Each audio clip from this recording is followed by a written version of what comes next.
Hello, and welcome back to another episode of Critical Reactions with your host, Bryan.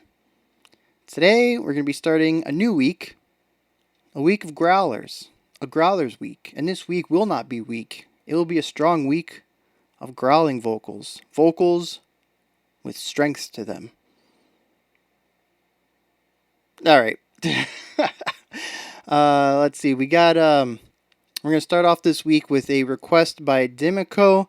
They're the only person who has requested the band Odraza.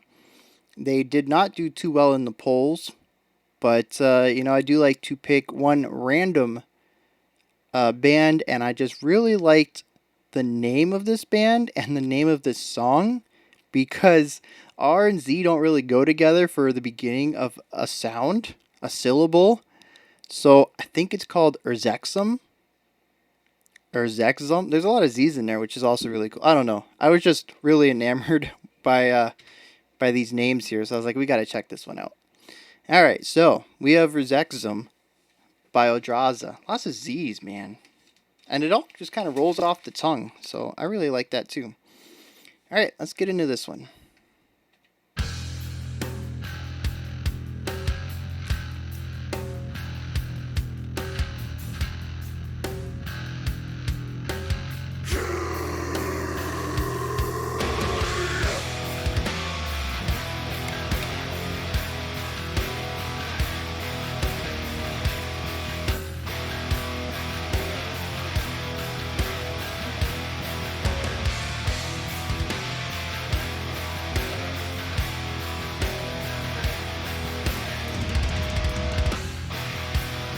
Dang, that fill across the toms.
Those guitar harmonics kind of creating a lot of shrill noise to go against the harsh bassiness.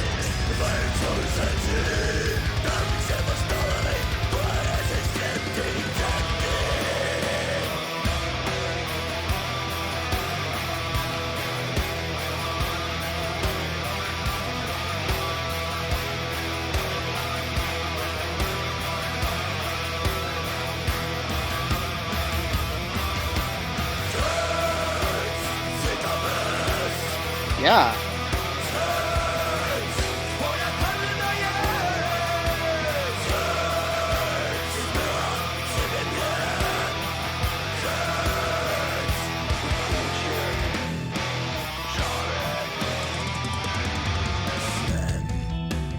Ooh.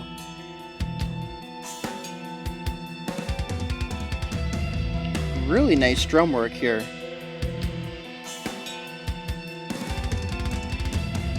About those little nuances he's throwing in there.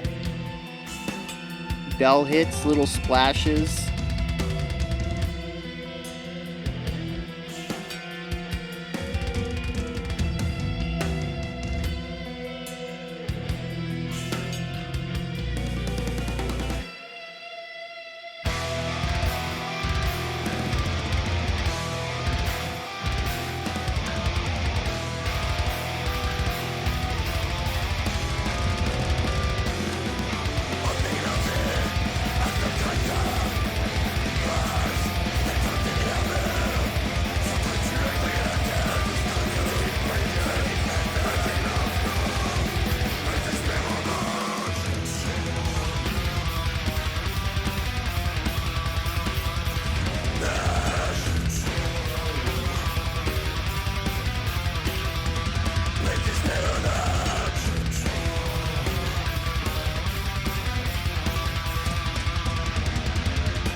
The drummer does a lot of heavy lifting for keeping some of this from feeling repetitive.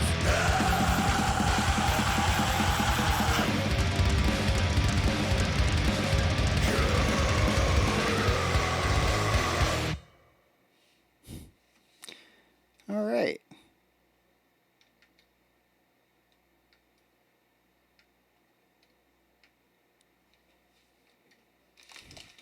All right. I don't really know where to start here because I kind of feel like I should start with the growls since it is growling week. I think that's where a majority of my thoughts should kind of rest on, but it's also the first time I've heard the band, so I kind of want to talk about a lot of what's going on there as well.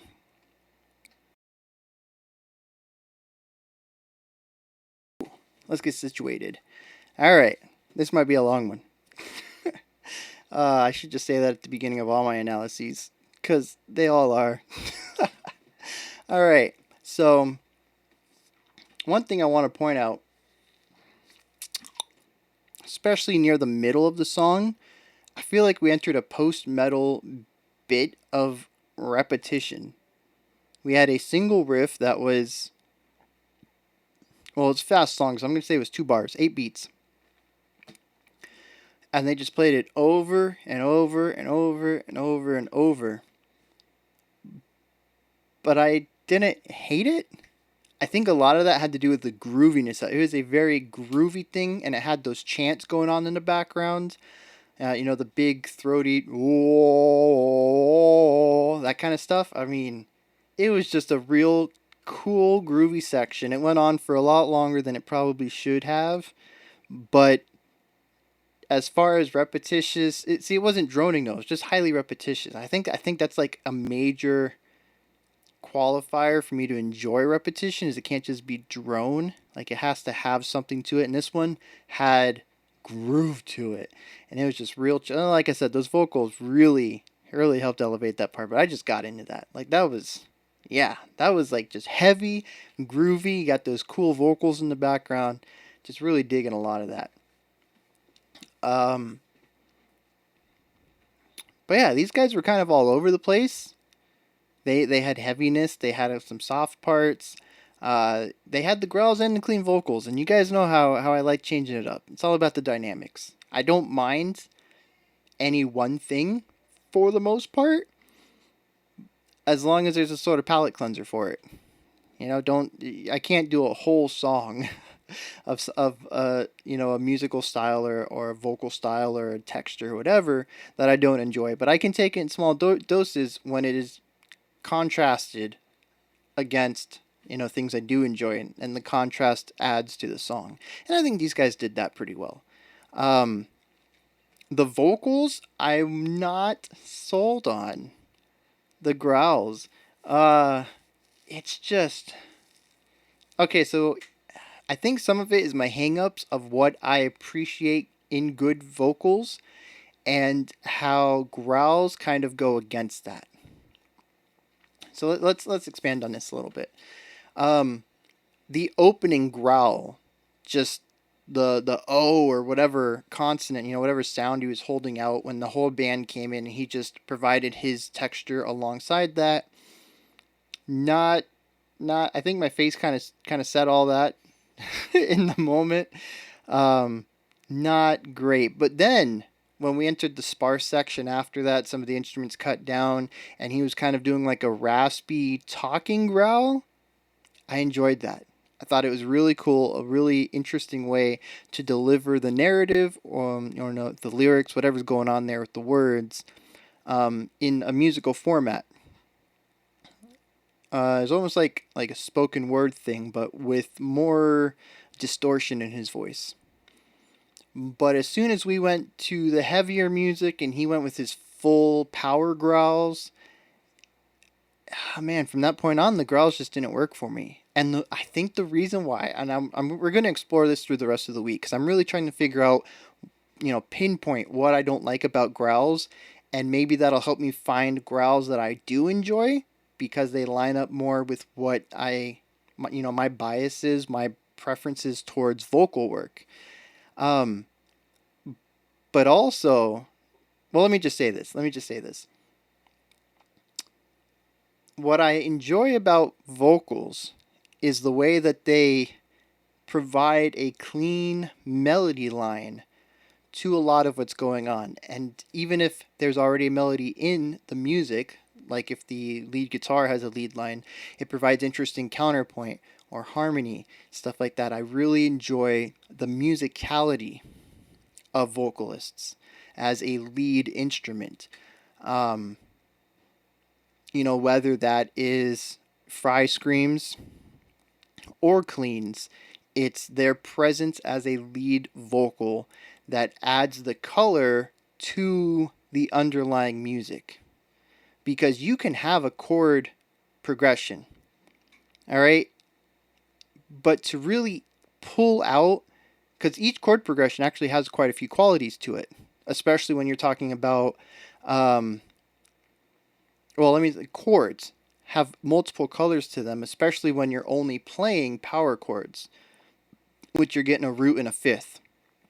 Even if you throw the third in there, it still has a lot of leeway in how it can color the emotion that's being portrayed. And a lot of that is going to be drawn out by the lead melody and the notes that are being played over it. When you don't have any notes coming out of it, you end up with just your root and your fifth and maybe a third, and that's not an expressive chord, especially when that's the only chord you're playing.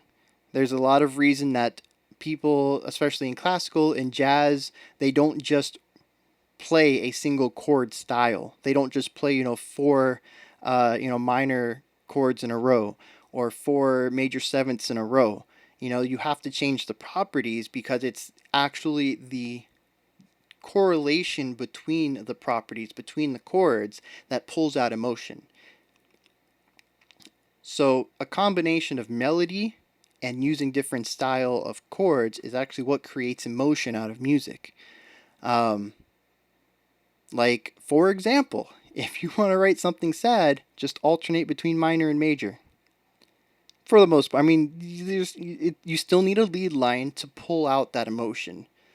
But on its own, you can kind of hear some sorrow just alternating between those two. Like, simple shortcut right there. um, so yeah, you have to change the modality of your chords to get emotion out of them. And then you also need a good lead line to help extrapolate or expand upon that emotion just by the notes that are being played in the context of it. With screams, even with fry screams, there is a note that we perceive. Technically, there's no note being played, but with fry screams, we tend to perceive a note. So even though there is no note there, our ears still hear one, and it can play into how we interpret the music. But with growls, at least for me, I don't hear any specific note. It's more of just lowness. And I've mentioned this before. My ears don't do low very well. I can hear lowness, but I can't differentiate lowness past a certain frequency. Which was really weird as a bassist in a rock band in my 20s because I could not tune my two lowest strings. I had a my 5-string bass back here. I cannot tune the two fattest strings on that. Well, I think the second to last I can, but it's like it's not going to be perfect. I'm going to need a tuner for that one to really dial in and pinpoint the note. I can get close, but the fattest string, dude, like the first 5 frets all sound the same to me. I'm not even kidding. My ears are garbage for registering low tones. And I don't hear any of that tonality in growls. They all just kind of sound generally low to me. So I don't get any of the emotion being extracted out of the music with growls. But another thing that I think tends to just be the format, the genre that growls are typically played into is that, a few people have pointed this out to me. Growls are often used as a way to they're used to incorporate themselves into the band. They're basically another instrument rather than something to be spotlighted, and that is perfectly fine. I don't have a problem with a growler basically taking the role of a tuba or a cello or something, and providing just some lowerness to it and some of that texture. And like I said, that's perfectly okay. But taking this song for example, that leaves a vast opening, just this gap where we don't have a strong lead playing above the rest of the stuff. And it's kind of like a layer cake. I don't know why all my metaphors are food. We did a sandwich last week, I think. um, but anyways, so you have your layers. You have your foundation, which is going to be your bass stuff. I guess you can kind of put rhythm in here, so you can put like drums in here too. And then you have your next foundation, which is typically chord based. You're providing the sounds that these songs are going to be played over. The melody lines are going to be played over, and then you have your melody. Yeah, it's like a layer cake. We're gonna go with a layer cake or a building. You gotta have a strong foundation, and then strong support, so that you can have your amazing looking piece of architecture. And so that's how I typically listen to and arrange music. The foundation, the structure, the support beams, and then your lead, your melody, your counterpoint, whatever is playing above everything else and kind of taking the spotlight, whether that's a singer or a guitarist or any instrumentalist, whatever. But with growling, growls tend to go into the band. They tend to be they're like a midpoint where they are lead, because they are, I was talking about this the other day, where a lot of people, especially modern listeners, really cling to vocalists because they understand it better than they understand music. You can make somebody feel emotion with the right song. I think there's something very innate, very human about music. Even though you might not understand music theory or why music works or any of that, you can still have music that moves you, makes you feel a certain way. But when you have a melody line, which is still music, and then you also have words to attach to it, that is just another layer of understanding. I think that's why a lot of people really gravitate towards singers, frontmen, frontwomen. They're a key part of modern music because the modern listener needs lyrics to really understand what's going on in the music, unless it's just a phenomenal piece of work. So they're definitely playing the lead part, growlers. They're providing the lyrics for the modern listener to latch onto and to understand, so that they can understand what's going on in the words and the narrative of the singing. But they also play a very strong support role. I don't know if I'd put them in the foundation, but they're definitely in the support area where they provide the soundscape for a melody to play over. And that's not what they're doing. What they're doing is singing with words, but how they're doing it, the lower tones, the rough texture, and they also tend to be put into the mix of the band. They're mixed a little lower, and like I was saying, I've read a lot of comments how this is just normal thing to do. A lot of growling is done to add texture and sounds to the band rather than to sit above them. And I think that's just something I have to kind of come to terms with when listening to growls, is that they are basically the exact opposite of what I expect a lead role to do. And unfortunately, at least in this band and a couple of the others, a couple of the other times I've tried to get into growling, I've noticed this as well, but they leave a vacuum for a lead role. There is no lead. And And to me, that's just a little disheartening. You guys know me. I love my lead lines. I love the way that lead lines can, affect and amplify all the underlying stuff that's going on in the chords. So yeah, I guess this is more of like a, why Bryan's trying to figure out Growling 101 and less what I thought of Audraza or Odraza. Odraza? I don't remember. Odraza. But like I said, that second part where all the instruments kind of cut out, and we had the growler. He was his growling was a little cleaner. I don't know if that was just because it wasn't being muddied by the rest of the instruments that he got mixed into, but I could understand vowels and syllables and stuff. I don't know the language, but I could hear the words at least. Um, and it was given the spotlight. It was providing a sort of quasi lead, a little bit of a melody. I'm not going to say it was extremely melodic, but yeah, it had some melody elements to it. So I think that's why I really like that a lot more than when the band came in with the heavy stuff and he did his growling as well. Um, and like I said, I think I'm just going to kind of focus on some of what I've said just now and try to meet growling on its own terms, while also hopefully finding some growls that maybe line up a little bit more with what I enjoy about vocal work. But like I said, it one of the things I think is a vacuum for melody lines, and if one of these bands has strong melody with the growling, I'm kind of curious how I'm going to feel about that, because I think it would fill one of my criteria of why I don't like growling, but then we'll see if I still enjoy the growls within that context. So that'll be interesting. If none of the bands this week do it, I will kind of put a call out for that and see if we can't find a band that does that. Um, and go from there, and maybe it's like a little bonus. We can try that, and I can test to see how I feel about that. All right, but yeah, Odraza. I do enjoy some of what was going on. Like I said, that groovy, repetitive part. I got right into that. That was awesome.